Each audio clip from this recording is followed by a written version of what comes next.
Hello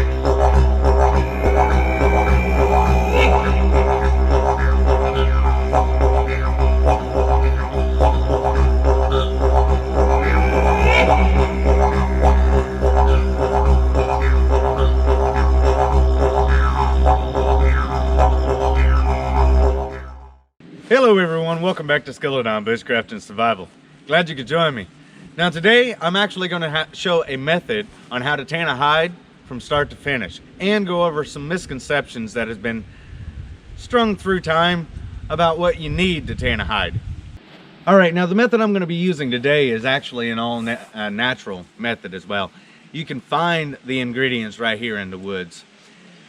Similar to brain tanning, it is a bit different. Now, if you are able to store the brains, by all means do. And you can follow the same steps that I'm going to show today, and I'll tell you when to add the steps for the brain tanning as I'm in the process. Now, if you do store the brains, remember that it's just a nice rule of thumb. The brain of that animal is plenty enough to tan its own hide. So when you mix it with the water, it needs to be warm water, and only use enough water so that when you get down and you're mixing up that slurry, it's enough to dissolve the brain. You don't want too much water. Now this is actually an instructional video. It's a video to help out any newcomers that are new to the game wanting to tan. There's so many misconceptions out there and it's kind of worrisome.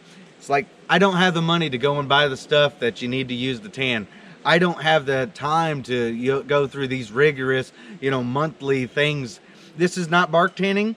That does take months. It does take a long time. And this is not that type of tanning. We're not making leather today. We are just basically making a tanned hide, But nevertheless, though, since this is an instructional video, I'm going to be going through step by step, showing that it works. It also works on large hides as well. So if you have a deer or you have an elk, you can use the same method. If you need to use more ingredients, but again, it's all natural and it doesn't cost anything. So please, if you would share on your social media platforms and get this video out there to larger audiences, I'd greatly appreciate it, because there is a lot of misconceptions and it's kind of scary when you're coming in trying to tan a hide.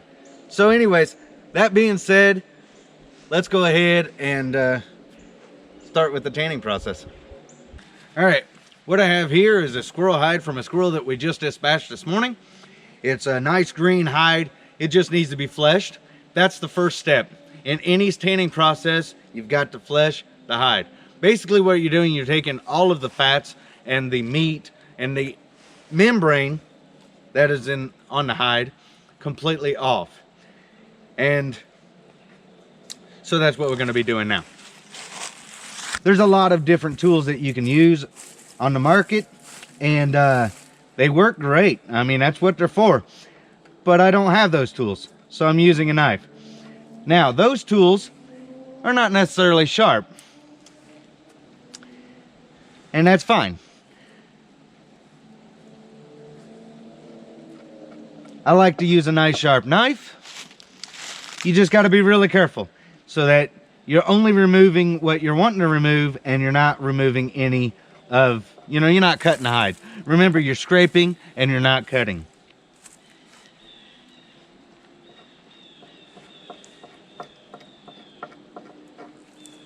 I normally start with the head first,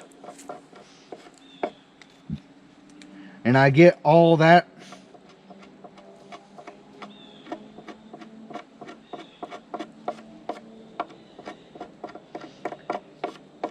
And then once I'm done with that, then I flip it around and I do the rest of the body heading this direction.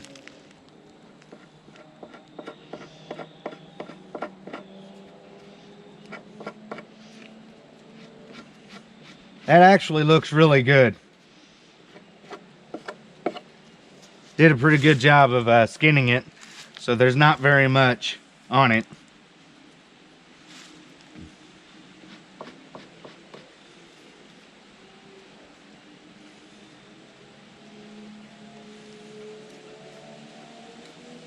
Yeah, that's actually good right there. That needs some though. You can tell the difference.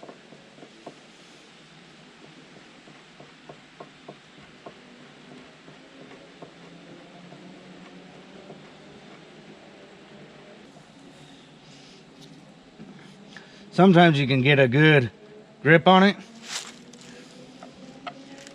and pull it off. Just like that right there.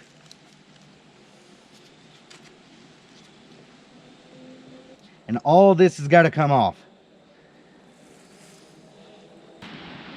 All right, before we get started, I didn't mention, but this is fur on. This is a fur on method of tanning. I like the fur on, so I normally tan that way.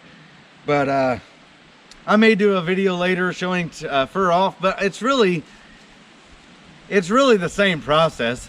You know, it's just that you're taking the fur off, you know. But anyway, all right, we're to the next step.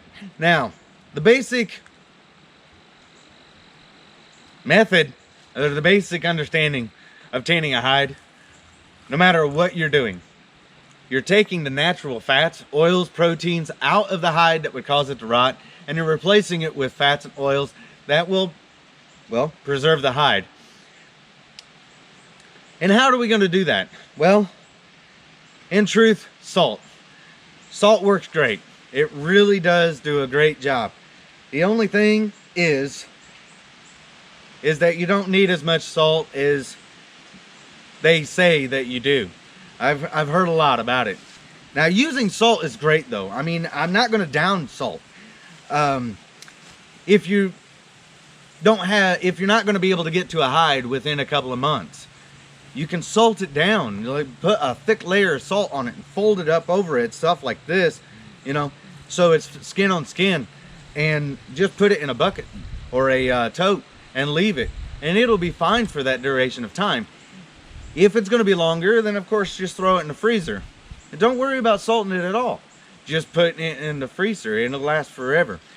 Now, the amount of salt that you would actually need to tan a hide, is any going in there? Yes. This fresh water right here, this step right here that I do, you don't have to do. You can just take this, flesh it, and slap it right on a board and let it dry. It'll work just fine. When it kind of dries out sometimes when you're fleshing it, and for me it did, because I took so long to finally get to it.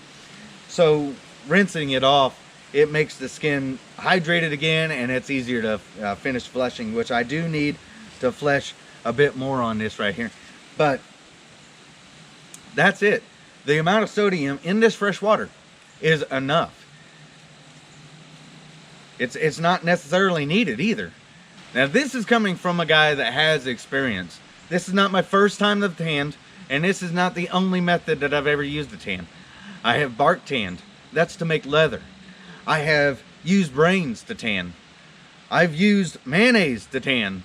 I've used store-bought stuff, alum. I've used different methods of tanning, including the one that I'm going to be showing you today.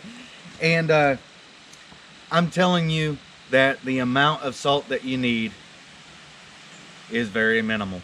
And every single method that you can think of, it's got sodium in it. It does, because sodium is everywhere.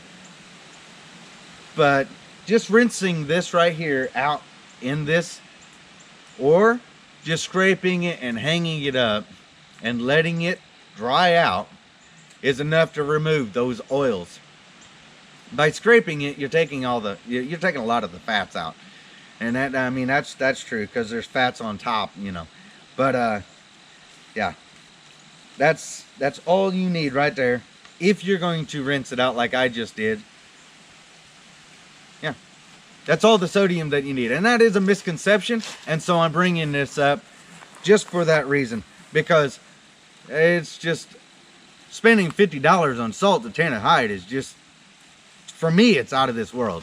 I don't see any reason to spend any money at all. And not just because, you know, it's like, look, I really do care about the environment. I really do care about the animal. This right here gave me food. I'm not trying to prove anything or you know, look good on camera. I really do care about this, and I'm one of the rare people that actually thank my prey for giving me its meat. You know, it's like, I really do care about nature. So if you can use things from nature to do certain jobs for things that you can use and need, then I would much rather do that. So let's go ahead and go on to the next step. All right, we're on to the next step. This has already been stretched out, and it's been drying for about 2 weeks. Now, I forgot to mention that prior. When you hang it up and you dry it, you stretch it and you dry it, it could take anywhere between a week all the way up to a month, depending on the size of pelt that you're drying. Also, it determines, you know, it depends on the weather that you're in. You don't want it to freeze, of course, but if there's a lot of humidity in the air and precipitation and things like that, then it takes a little longer. But this right here took 2 weeks to do. And I have to mention that this right here is where in brain tanning, you would have to add steps. The first things first, you would take this to the creek bed. You would soak this, not make it entirely hydrated, but make it where it's you know, pliable and easy to move around. Then you would let it dry up a bit. And the reason why is because if you let it dry all the way back to damp, then it almost acts like a sponge, so that it takes in all that brain mixture. Also, you'll want to then fold it back on itself and let it set for about a week and allow them brains to do its job. Allow that to soak in and really, you know, reach all the way through the hide. Another thing that I want to specify is when you're using brain tanning, you do not want to do anything on the fur side. It's only on the skin side, and you don't want any of it to get on the fur side at all. The method I'm going to show today, it doesn't really matter. You can get it on the front and back. It doesn't matter. And I'm going to show you the whole process all the way through. That way, if it gets to looking in a way that it looks wrong, you'll know by watching me that you're fine. Continue on doing what you're doing, and it'll turn out okay. So yeah, on the brain tanning, I wanted to mention that this is the time that you would add that step. And after you mix it up and you lather it in, you rub it in and work it in all the edges and everything, just like we're going to do here. But then it'll take, you know, a week for it to, you know, soak in. Whereas when we're done today with this, we're done. We're ready for the next step. There's only 2 more steps afterwards. And the 2 steps are, of course, the same with brain tanning. So let's get on to the final finale, because it's like I have yet to tell you what I'm using. And I'm using egg yolks. Yeah. Egg yolks. Leave the whites out. Just take the egg yolks. And I find that about 3 egg yolks for the squirrel is perfect. It'd take about a dozen for a deer hide, maybe more. And it's all natural, like I said.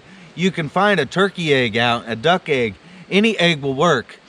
It's just the yolks that you're needing. If it's a smaller egg, then of course you would need more. And if it's a larger egg, then you would need less.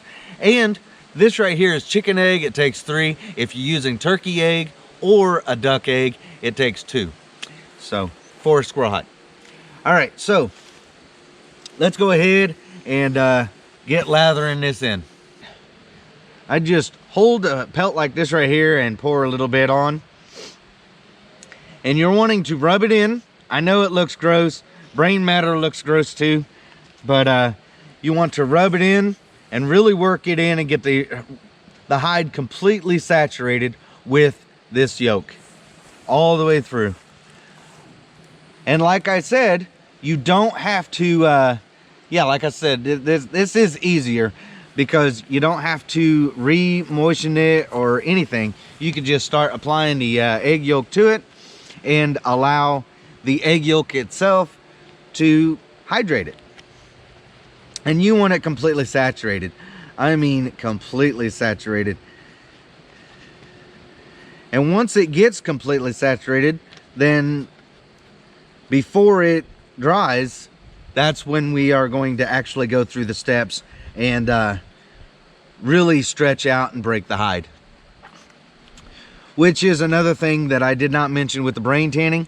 After you come back, after it's been sitting for a week and soaking in and letting the brain do its thing, then that's when you need to scrape it, get all the excess brain matter off, and break it. And you don't want it to dry. You want to keep working it until it's completely dry. It's an ongoing process, and it does take a lot of work and a lot of effort to do, because you cannot stop until it is done. And that's just like this right here. I cannot stop until this process is done. Just keep adding egg yolks to it. And as you see,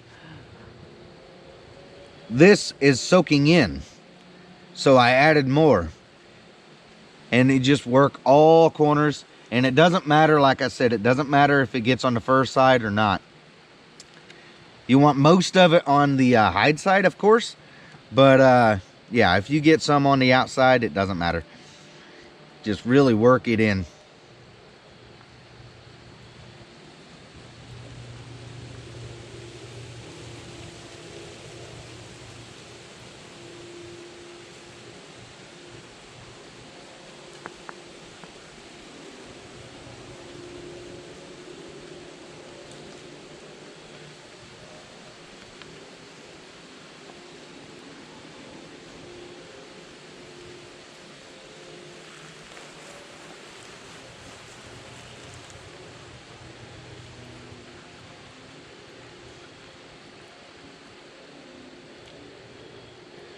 Some of it's trying to escape away on the ground. And I don't want it on the ground. I want it in the hide.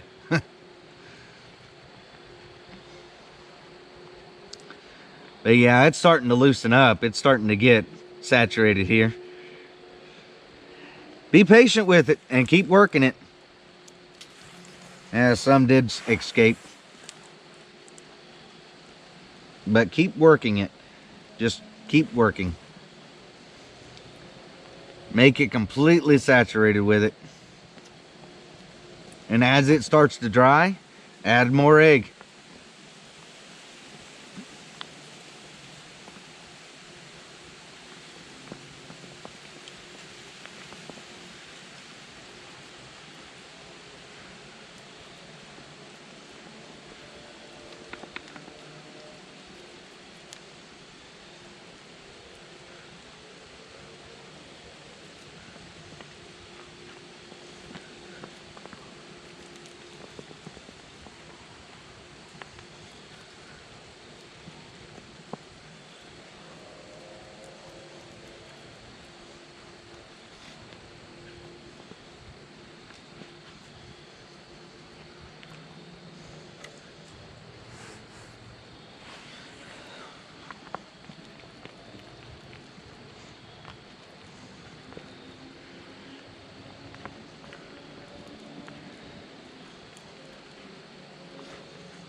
I want to hold it differently.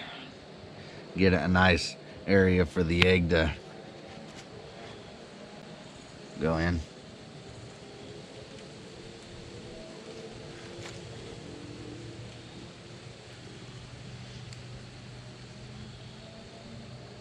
And I want a lot up here.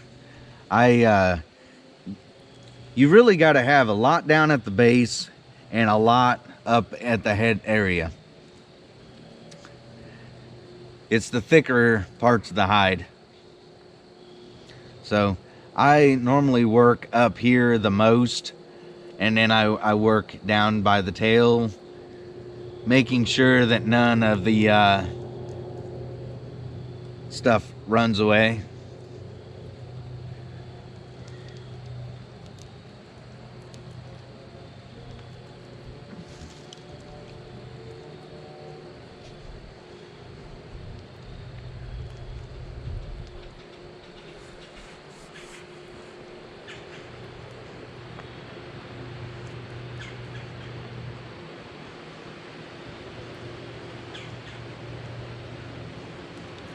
Yeah, the arms here, the front legs, they're really starting to take right now. I can feel it. And right here, it's starting to take. And work it like this right here. Work it. You're breaking it up, and as you break it up, it soaks it in deeper.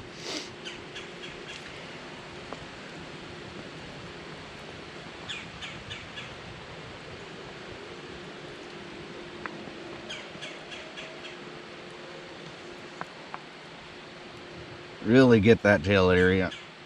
And that tail is tough.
Oh yeah, it's starting to loosen up now.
Really pay attention to the edges.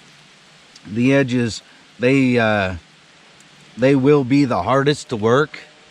The next hardest to work will be the neck area, and then the third will be behind, on the back area here. That it is really hard to work, but just stretch it out as you go. Once it gets pliable, then start stretching it out.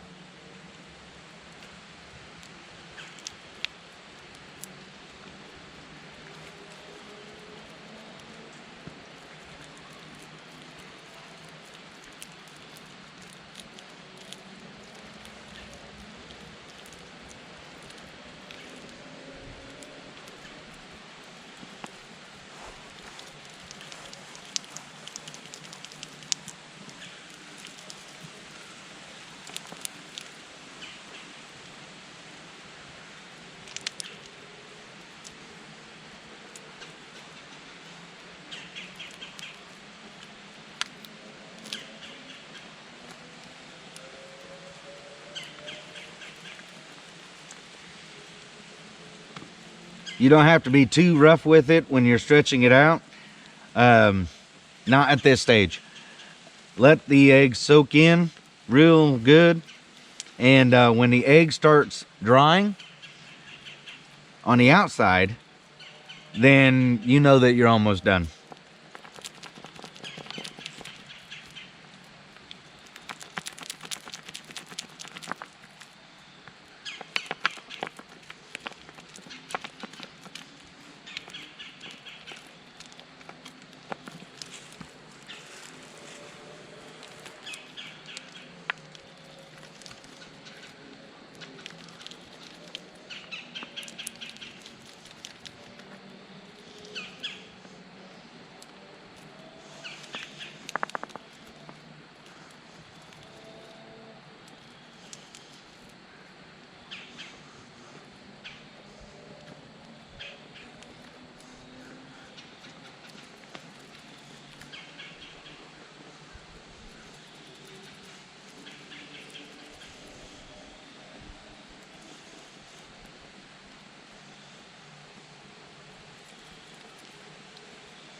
Notice how it's a lot more limber than what it was in the beginning. The egg is really soaking in. Now, if you're working in warmer weather, it soaks in a lot faster and it's a lot less work. But it's kind of chilly out right now, so it's taking it a while to get soaked in. It's still soaking in though, and yeah, I'm able to feel that this is a lot more pliable than what it was when we first started. I mean, it's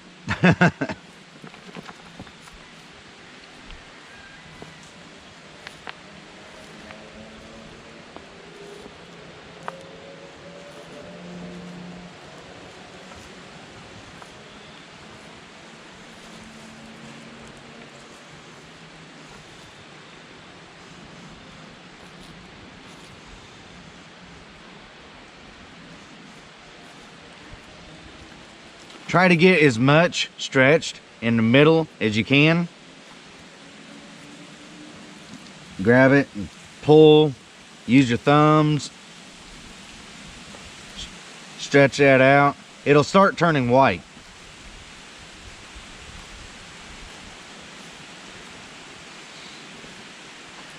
But the really hard to reach, that's for when it's really like the tail area, some parts of the leg, up here in the head area. Those parts right there, those are really hard to get to. But like the legs right here, can you see how it's turning white? That black area right there is now white. You can get those areas without that.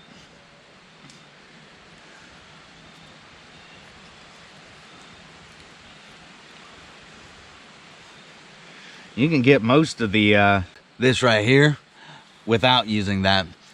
You just, as it's wet, just stretch it. You can get in the center part, you can get a lot of the legs.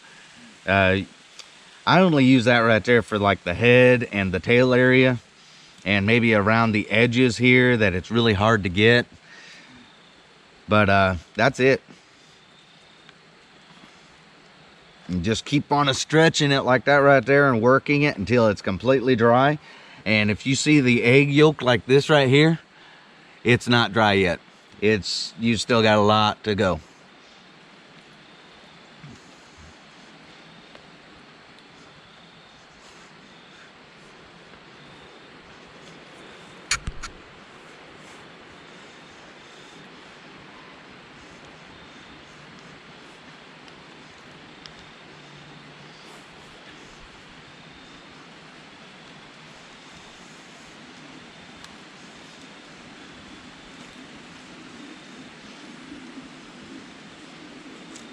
You just got to make sure that when it's all said and done with, there are no black spots.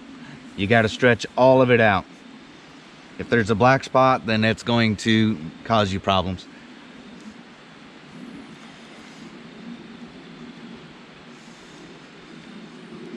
All right, the egg yolk is starting to flake off like that right there. When that happens, you know that you don't have very much left to go. You got a lot of work in between, but you're almost done.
And this is the reason why that I wanted to show you the entire process. I know that it takes a long time, but I wanted to show you the entire process because, you know, in the beginning you keep doing it and it doesn't look like it's going to do anything.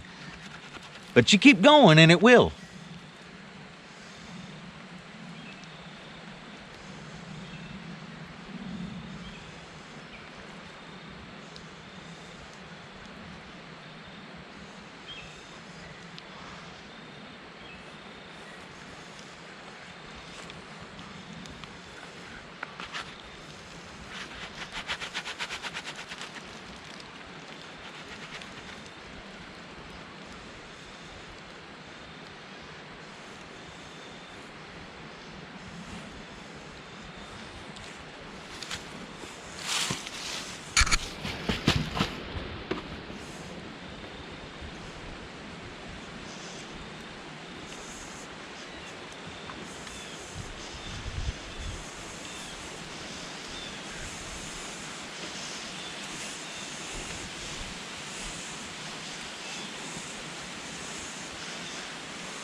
You just got to keep going at it non-stop, because it's not dry yet. And you got to keep working it until it completely dries.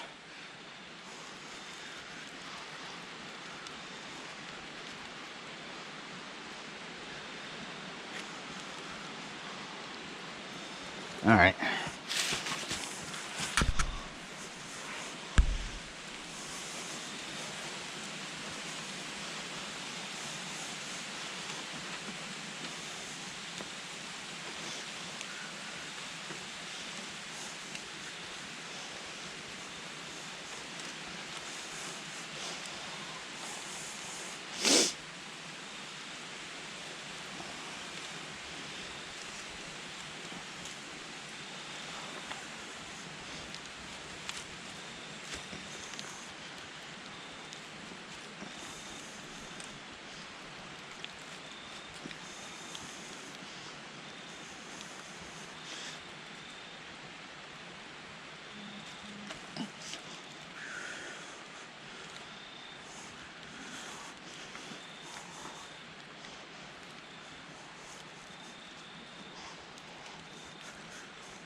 There's a wet spot right here.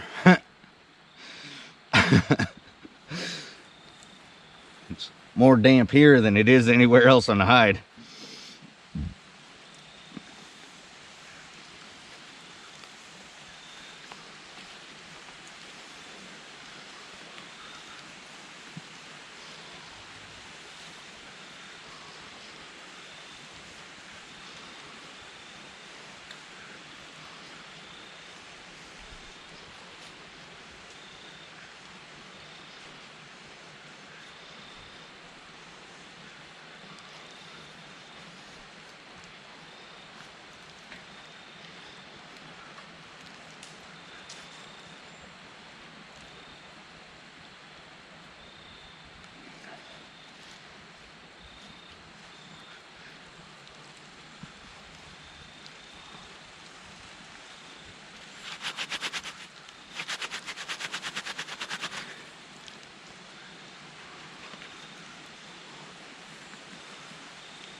Yeah, it gets really hydrated, and it is really easy to stretch then, just with your fingers.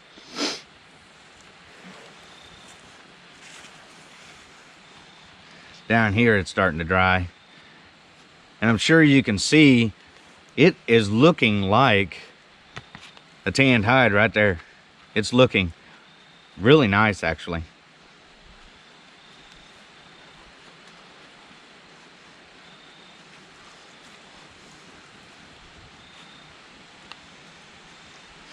Now it's time for the tail to stretch out. You just pull it apart. Get your thumbs in there. Pull it apart.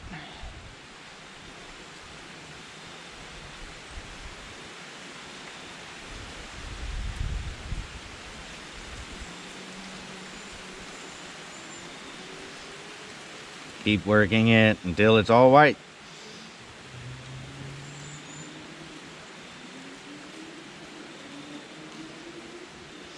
And all this pulling and the hair is not slipping. You know that you done right when the hair is not slipping.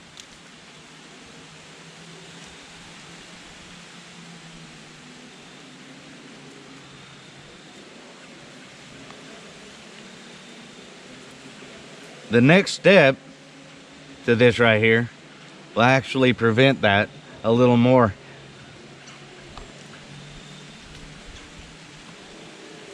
And it's just the way my brain works. I'm always thinking about the next step. Kind of makes me forget about the step that I'm doing, which is not always good.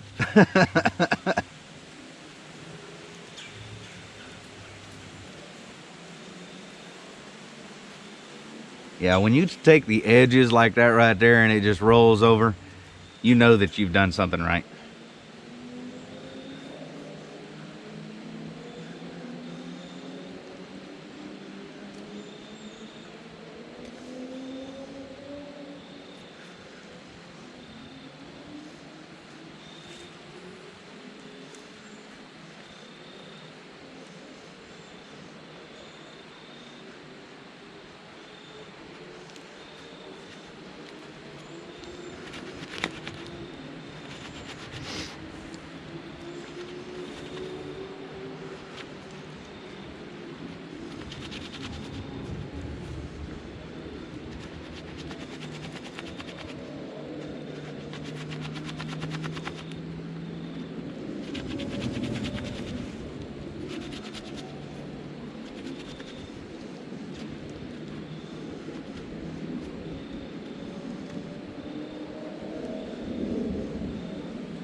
Right now I'm just taking the excess dried egg yolk off, stretching a little bit, but as you see how pliable that is, it really is like done with the saturation. It doesn't really need any more.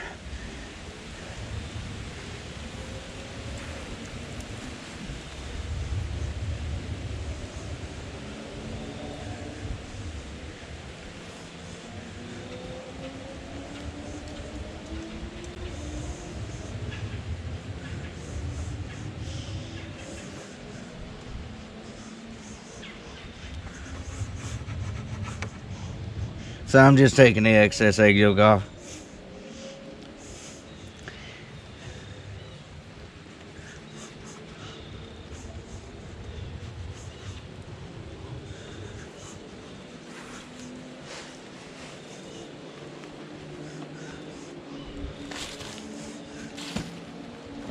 And it also lets me see where I need to come back and stretch a little bit more.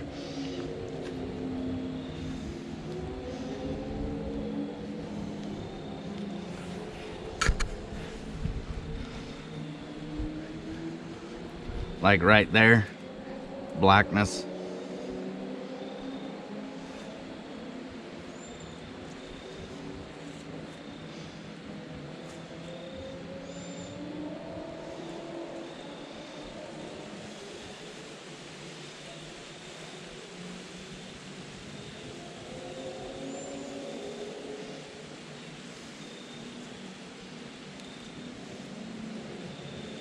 Not so much blackness.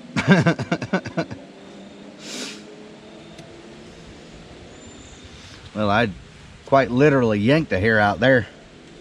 That wasn't slippage right there. That was, I pulled the darn thing's hair out. We don't want to do that.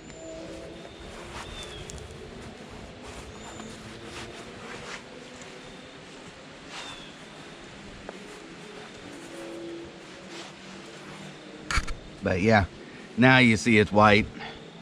There's very little black in there. I mean, we're not done, but like I said, there's just looking over it, you can see better where you need to work at, and it's still damp, so we can still work with it. And we never had to put it in water or anything. We just used the egg. The egg is plenty of saturation enough, if you use enough eggs, that is. All right, that's a membrane that didn't come off, so we got that off now. And here's some too, right here. Come off pretty easy. Now. There we go.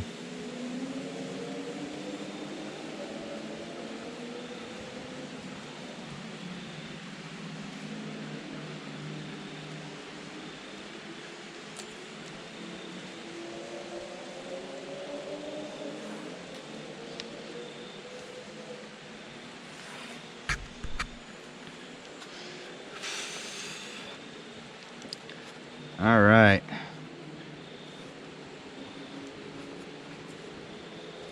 A little damp up here, so we're just gonna work it until it dries. Up here it's dry down here, so it's a little damp up here. We're gonna work up here, and as you see, yeah, I mean, it's done. It's done. You just got to keep working at it and until it dries. And it's real damp up here, so I'm going to keep working it up here. And battery's getting ready to die, so I won't go to the next step until this is complete. So I'm just letting you know that I'm not jumping anything here. It's done. I just got to keep working with it until, I mean, you can see how flexible that is, you know. And so it's done. It just, if it's still wet, then I've got to keep working it.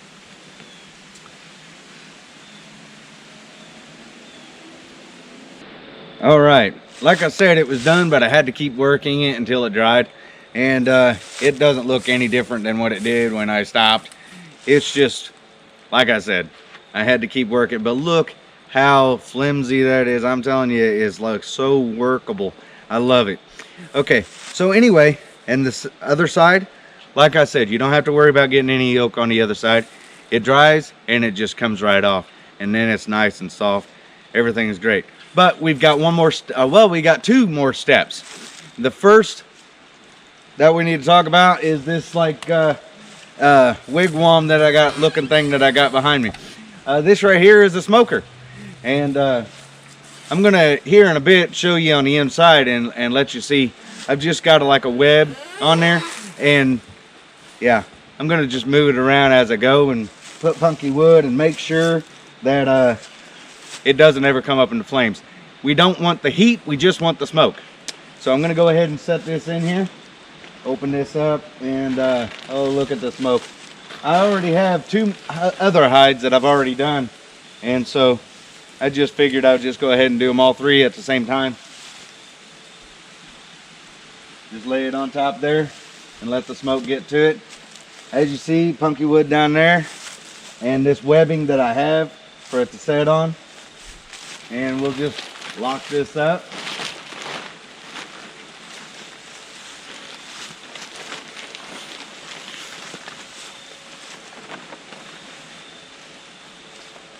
Let the smoke do its job. And if there's any flames that start or anything like that right there, I've got to extinguish them.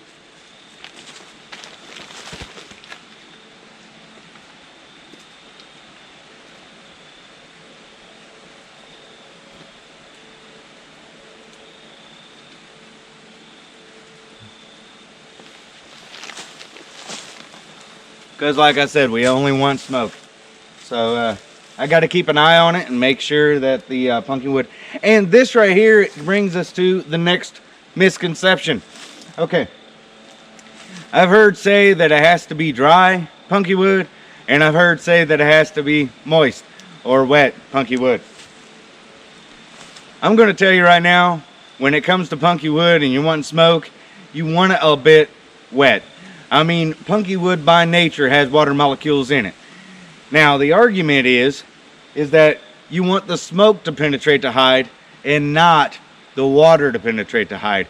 And, well,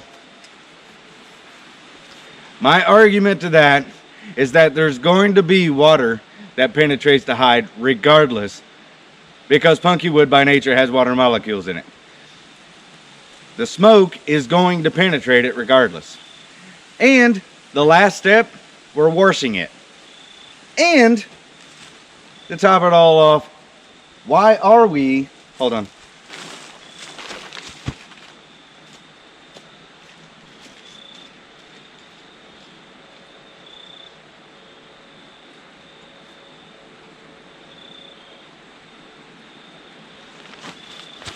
Okay.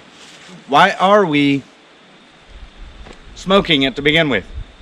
Well, actually the smoke penetrates the hide and does three things actually. Number one, kills off any of the remaining bacteria that might make the hide, the hair slip. Two is to make it waterproof, and it really does kind of make it waterproof. And then three, well, it tightens up the fibers of the hide and it helps hold that hair together, and that's what I was talking about earlier. The next step actually helps keep the hair in.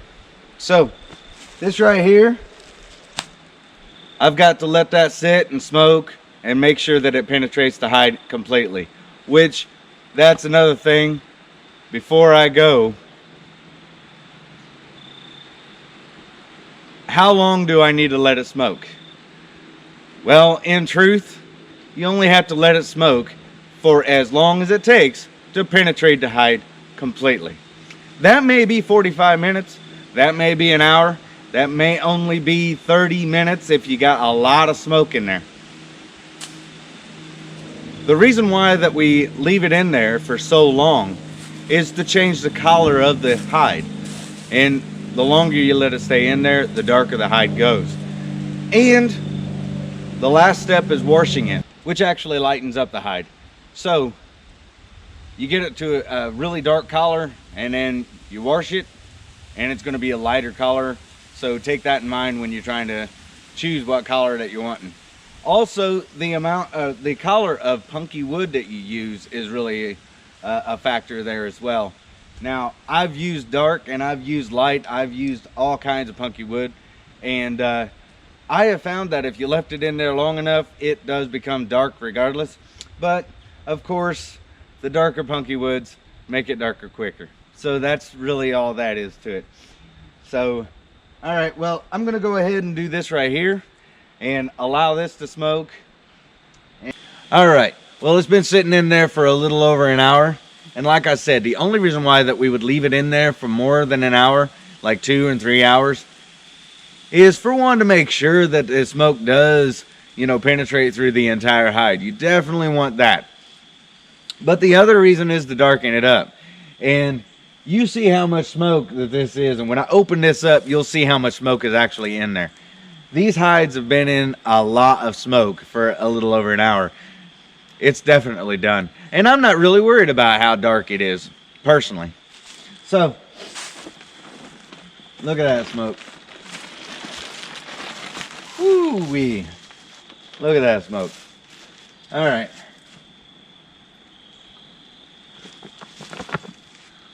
All right, there you go. They smell like campfire. But they are completely smoked.